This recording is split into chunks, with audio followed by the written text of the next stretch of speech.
Hello everyone, welcome back to my channel. दिनै बे भिडिअनि गेजेरजों क्लास 10 नि मैथ्सनि सोंनाय बिदां एबा एक्सारसाइज 1.2 नि फर्स्ट क्वेश्चन्सआव जेसेबां क्वेश्चन्स नुदों नोंसोरो बे गासैखौबो जों सल्व खालामगोन। सिगांनि भिडिअआव नोंसोरनो सोंनाय बिदां 1.1 नैबे एक्सारसाइज 1.1 आव गासै 7टा क्वेश्चन्स दङ। बे 7टा क्वेश्चन्सफोरखौ आं सल्व खालामनानै होजोबबाय। बेफोर भिडिअफोरखौ नायनोब्ला नोंसोर बे भिडिअनि डिसक्रिप्शननि गाहायाव लिंक होनाय दंखायो। बै लिंकफोराव थुनानै नायबानो जाबाय। नङाब्ला नैबे खनानि आई बाटनाव दायो जुदि लिंक नुदोंब्ला बे लिंकफोराव थुनानैबो नायनो हागोन। नोंथांमोनखौ भिडिअखौ जागायनायनि सिगां मोनसे बाथ्रा खावलायनो सानदों। जाय बिथांमोना चेनेलखौ साबस्क्राइब खालामाखै चेनेलखौ साबस्क्राइब खालाम आरो हिट द बेल आइकन, अब्लासो नोंसोरनाव नटिफिकेशन्स थांगोन। नङाब्ला नटिफिकेशन्स थांनाय नङा। आं उननि समाव साबसिननिफ्राय हामसिन आरो बेबायदि इन्टारेस्टिं भिडिअ लाबोबाय थागोन। ओंखायनो नांगौ जानाय मानसिफोरनोबो बेफोर भिडिअखौ रानसारना हो WhatsApp आरो फेसबुकनि गेजेरजों। स' नायलांदो फार्स्टआव मा सोंदों जोंखौ। गिबियावनो बर' मिडियामनि कुइसन्सखौ फरायग्रोनोसै, ओमफ्राय इंलिश मिडियामनि कुइसन्सखौ नायगोन। मोनफ्रोमबो अनजिमाखौ बिनि रोदा सानजाबगिरिफोरनि मोनसे सानजाबगासै महरै फोरमाय। बेवहाय जेसेबां अनजिमा नुदों बेखौ जों मा खालामनांगौनो रोदा सानजाबगिरिफोरनि मोनसे सानजाबगासै महरै फोरमायनांगौ। स' मा बुंनाय जादों कुइसन्सआव आं बुजायगासिनो। गिबियावनो इंलिश मिडियामनि कुइसन्सखौ नायना लाग्रोनि। Express each number as a product of its prime factors.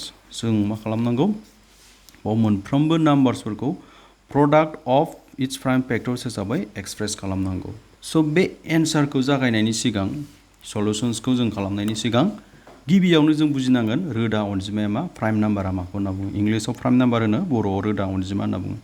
रोदा अनजिमा माने जेबो नङा बियो, रोदा दंफांनि रोदा नङा, जेबो नङा जाय अनजिमायानाखि गावजोंल' ग्रोब रानजायो आरो वानजोंल' ग्रोब रानजायो। बेबायदि अनजिमाखौ जोङो मा अनजिमा होनना बुङो, रोदा अनजिमा। क्लियार जाबाय? 2आ गावजोंल' रानजायो, 1जोंल' रानजायो, 3आबो, 5आबो, 7आबो, 11आबो। होमबा जाय अनजिमाया गावजोंल' आरो 1जोंल' ग्रोब रानजाग्रा बे अनजिमाखौ जोङो रोदा अनजिमा बुङो। नङाब्ला गुबुन रावाव जों मा बुंनो हागोन, जाय अनजिमानि सानजाबगिरिया मोननैल', मोनसेया जाबाय गावनो, मोनसेया जाबाय 1, बे अनजिमाखौ रोदा अनजिमा होनना बुंनाय जायो। जाय अनजिमानि जाय नाम्बारनि फैक्टर्सआ मोननैल' थायो, गोसोआव लाखि, फैक्टर्सआ मोनसेया जाबाय मोनसेया जाबाय इटसेल्फ आरो मोनसेया जाबाय 1, अब्ला जों बेखौ प्राइम नाम्बार होनना बुंगोन इंलिशआव। आरो गोसोआव लाखि मोनसे बाथ्रा, रोदा अनजिमाया मानिफ्राय जागायो, 2 निफ्राय जागायो। बर'आव 2, 3, 5, 7, 11, 13, 17, 19, 23 बिनिफ्राय जागायगोन। 2 निफ्राय जागायगोन, थांबाय थागोन, बे थांबाय थागोन जेसेबां नुदों दायो नोंसोरो जालांबायानो थागोन बियो। स' आं सानो रोदा अनजिमाया माखौ बुङो बे क्लियार जाबाय। दानिया कुइसन्सआव मा होनना बुंदों, जोंखौ ओरैबायदि सोंदों बे 140खौ मा खालामनांगौनो, रोदा सानजाबगिरिफोरनि मोनसे सानजाबगासै महराव फोरमायनांगौ। माने 140खौ रोदाजों सानजाबनानै मोननाय बेबायदि महराव फोरमायनांगौ आरो। जेरैहाय एग्जाम्पल हिसाबै आं नायनि 10, नैबेखौ नायदो दायो 10, नैबे 10खौ जोङो मा खालामबा मोनो, 2 into 5 खालामबा जों 10 मोनो नङा होमबा। नाथाय 2आबो रोदा, 5आबो रोदा, 2 is prime, 5 is prime। होमबा 10खौ मा महराव फोरमायनाय जाखो, बिनि रोदा सानजाबगिरिफोरनि सानजाबगासै महराव फोरमायनाय जादोंना जायाखै, बेबायदि फोरमायथिनदों आरो जोंखौ। मा फोरमायनाय जादों बियो, प्राइम फैक्टर्सनि प्रडाक्टआव फोरमायनाय जाबाय 10खौ। क्लियार? होमब्ला नायलां। स' बयनिख्रुइ दुइसिन रोदा अनजिमाया प्राइम नाम्बारा सोर होमबा 2। आरो रोदा अनजिमाया माखौ बुङो, गोसोआव लाखिबावदों आं खनसे बुंबावसै, गावजोंल' रानजाग्रा आरो 1जोंल' ग्रोब रानजाग्रा, माने राननो हाग्रा आरो ग्रोब राननो हाग्रा। बेबायदि टाइपनि कुइसन्स फैयोब्ला नोंसोर मा खालाम, डिभाइड खालामलांबाय था, होमबानो मोनगोन। सिगां नोंसोर माजों सेस्था खालाम, नैबे 2जों रोदा होनदों नालाय, रोदानि सानजाबगासै महराव फोरमायनांगौ नालाय, नों रोदाखौल' लानो हागोन, रोदाजोंल' राननो हागोन, नों बेलेगजों रानना जानाय नङा। 2जों रानगोनसै जोङो। होमबा 2आ जाबाय रोदा। 140 थाखाखौ सानै मानसि रानबा बेसे गोलैयो, 70 थाखा गोलैयो। आरो 2जों रानजाबावगोन बियो, 2जों 70 थाखाखौ रानबा बेसेबां गोलैगोन, 35 थाखा गोलैगोन। दाना 35 थाखायाथ' 2जों रानजाला, 35 थाखा फैसाखौ नों सानै मानसिजों ग्रोब डिभाइड खालामनो हानाय नङा। 3जों सेस्था खालाम, 3जोंबो हाया, 5जों हागोन दै, 5जों हागोन। 5जों डिभाइड खालामबा बेसे मोनगोन बियो, 7। क्लियार जाबाय? होमबा नोङो दायो बेखिनिसिम दोनथ'दो, रानथ'नांला। मानो रानथ'नांला, 7आ जोंहा मा अनजिमा, 7आ मा अनजिमा, रोदा अनजिमा नंगौना नङा। रोदा अनजिमा ना रोदा अनजिमासिम मोनहैनायसिम रानलांबानो जाबाय डिभाइड खालामलांबाय थाबानो जाबाय स' 140 नि रोदा सानजाबगिरिनि सानजाबगासै महराव फोरमायनाया मा जागोन 2 मोनबेसे मोननै बेखौ जोङो 2 स्केल लिरगोन 5 आ मोनसे आरो 7 आ मोनसे बेनो जाबाय मा फोरमायदों 140 नि रोदा सानजाबगिरिफोरनि मोनसे मा सानजाबगासै महरै फोरमायनाय 140 खौ जों मा महराव एक्सप्रेस खालामनाय जाखो प्रडाक्ट अफ इट्स प्राइम फैक्टर्सआव क्लियर जाबाय मोनफ्रोमबो रोदा जादों 2 स्क्वायर माने 2 नि स्क्वायर माने 2 आ रोदा नङा होमबा 5 आबो रोदा 7 आबो रोदा खिन्थु नों ओरै लिरनाङा 140 इक्वल टु 2 स्क्वायर माने मा जायो 4 जायो नङा होमबा नों बेबायदि दा लिरनो हानो होमबा नोंहा 4 आ रोदा नङा रोदा महराव जाथारनांगोन नांगौबा रोदानि स्क्वायर लाथों थेवब्लो 4 लिरथारनाङा गोसोआव लाखि नेक्स्टआव दङ जोंहा 156 ओरैबायदि गोरलै नङा होमबा गोरलै मोनदों ना गोरा मोनदों कमेन्ट खालामनो बावनाङा 156 खौ जोङो 2 जों डिभाइड खालामनो हायो 150 थाखा आरो 6 थाखा दंबावो 150 थाखाखौ सानै मानसिजों रानबा बेसे गोलैयो बेसे गोलैयो बुंनो हागोन ना 75 गोलैयो ओमफ्राय 6 थाखाखौ सानै मानसि रानबा बेसेबां गोलैयो थाइथाम गोलैयो थारमाने नोंहा बेसे गोलैगोन 156 फैसाखौ सानै मानसिजों रानबा 78 गोलैगोन आरो 2 जोंनो डिभाइड खालामग्रो 2 जों हादोंबा 2 जों डिभाइड खालामग्रो 2 जों हाबावो बेखौ 70 थाखा आरो 8 थाखा 70 थाखाखौ सानै मानसि रानबा नोंहा बेसेबां गोलैयो 35 थाखा 8 थाखाखौ सानै मानसि रानबा थाइब्रै थारमाने बेसे गोलैगोन नोंहा सासेयाव 39 गोलैगोन 39 आ रोदा नङा प्राइम नङा आरो बेखौ राननो सेस्था खालामबाव बेखौ 3 जों हायो नेक्स्ट रोदाया जोंहा 3 2 जों हालाबा 3 आव थां 2 जों हायाबासो 3 जों हायाबासो 5 बिदि डिभाइड खालामलांगोन जोङो 3 जों बेयो बेसेबां जागोन 13 जागोन 39 था थालिर फिथाइखौ साथाम मानसि रानबा 13 था गोलैगोन सासेयाव होमबा 13 आ जोंहा मा रोदा नंगौना नङामोन 13 आथ' रोदा नै आं नोंसोरनो खोन्थाखादों नै 13 आ रोदा होमबा रोदा मोनहैबायब्ला बेसिमनो दोनथ'दो डाइरेक्ट लिरदो होमबा 156 नि रोदा सानजाबगिरिफ्रा मा होमबा 2 मोननै नालाय 2 स्केल लिरदो मोनसेया दंबाय 3 मोनसे दङ आरो लास्टआव बेसेबां दङ 13 बे जाबाय 156 खौ मा महराव फोरमायनाय बिनि रोदा सानजाबगिरिफोरनि सानजाबगासै महराव फोरमायनाय डेट मिन्स 156 नि प्राइम फैक्टर्सनि प्रडाक्टआ जाबाय 2 स्क्वायर इन्टु 3 इन्टु 13 गासिबो रोदा नै रोदा गासिबो रोदा 2 आबो रोदा 3 आबो रोदा 13 आबो रोदा next number 3 extremely very easy नङा होमबा 3825 जोंहा दङ 3825 स' नायलां 3825 थाखा फैसा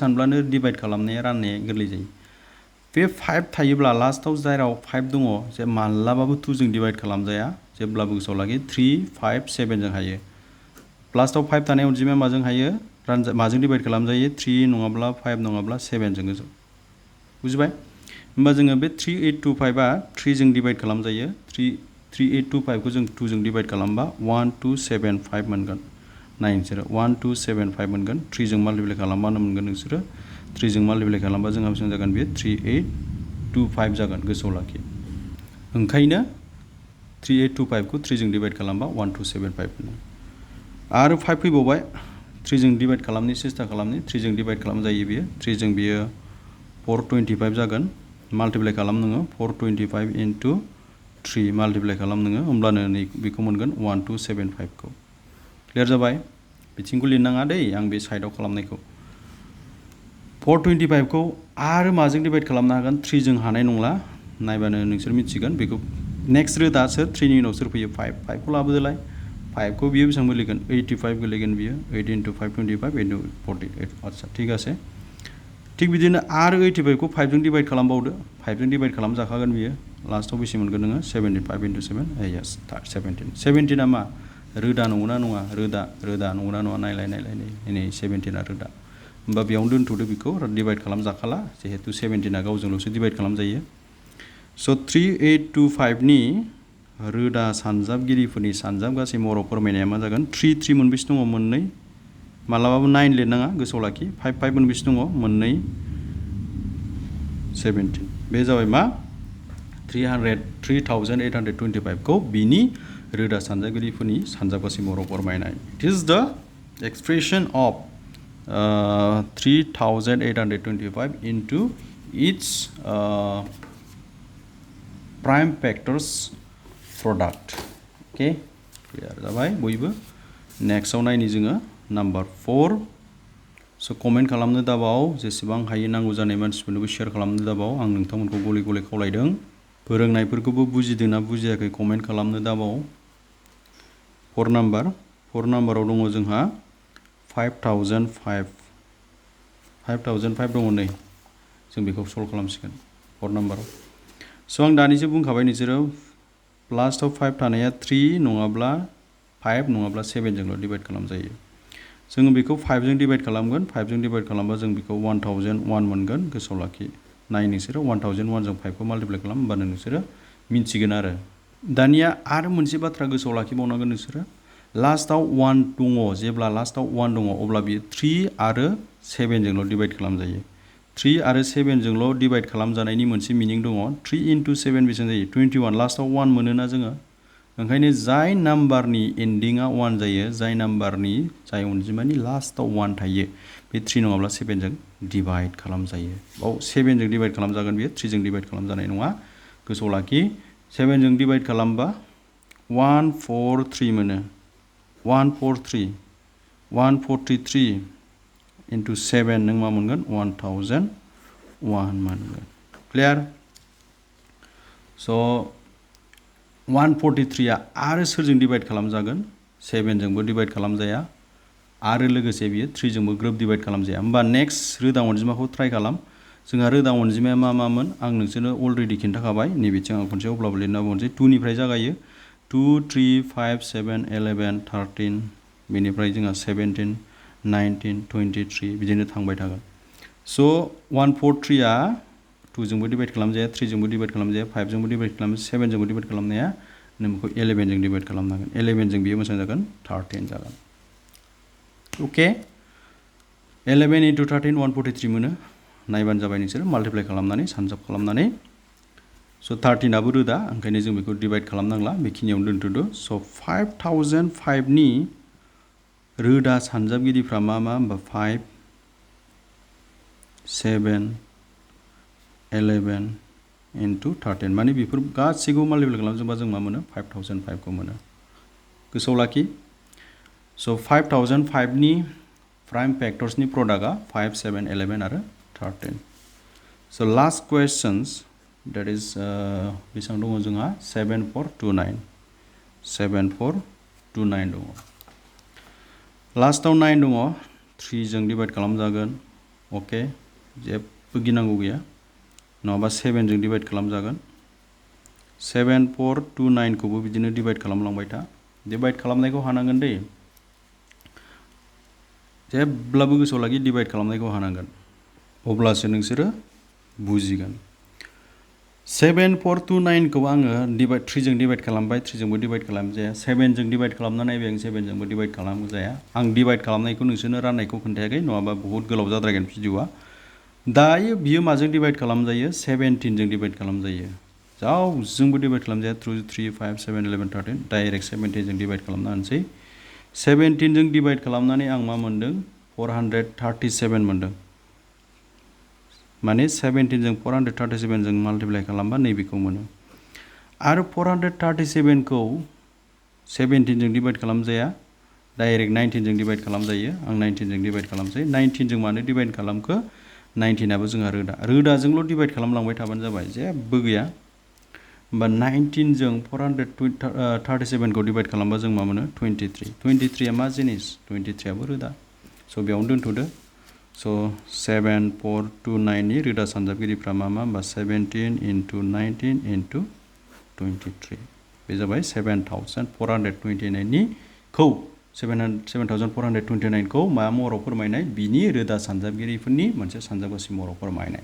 स' इट इज द expression of 7429 into as a product of its prime factors. Clear जाबाय? स' नायलां भिडिअफोरखौ नायनानै माबायदि मोनखो नायलांबाय थानानै जुदि बुजिब्लायबा कमेन्ट खालामनो दाबाव. बावहाय जेसेबां कुवेसन्स दंमोन आङो सान्दों आंनिफ्राय आसा खालामदों आं जोबोद मोजाङै बुजायना होबाय. आरो मोजाङै बुजायना होदोंब्ला कमेन्टआव बुंहरबानो जाबाय। स' उननि भिडिअआव लोगो मोनगोन होननानै आसा खालामबाय। उननि भिडिअआव आङो नेक्स्ट कुवेश्चन जोंहा कुवेश्चन नाम्बार 2 दङ बेनि गासैबो कुवेश्चन्सखौ आं सल्भ खालामजोबगोन। कमप्लिट क्लास 10आव जेसेबां क्लास 10नि कर्सखौनो आं फोजोबजोबगोन, बेनिखायनो भिडिअखौ जोबजासिम नायलां। आरो बे जोबनाय लोगो लोगो क्लास 10 जोबनाय लोगो लोगो आं HSनि सानखान्थि मेथामेटिक्स 11 आरो 12 बेनिफ्राय माखासे कलेजनि हायार सेकेन्डारि लेभेलनि इक'नमिक्सनि माखासे मेथ्स प्रब्लेम्सबो थायो, बेफोर गासैखौबो आं सल्भ खालामनानै होगोन। बेनिखायनो चेनेलखौ साबस्क्राइब खालामना लाथार, चेनेलखौ साबस्क्राइब खालामाखैबा। स' भिडिअखौ नायनायनि थाखाय रोजा रोजा साबायखर थाबाय। थेंक इउ स' माच।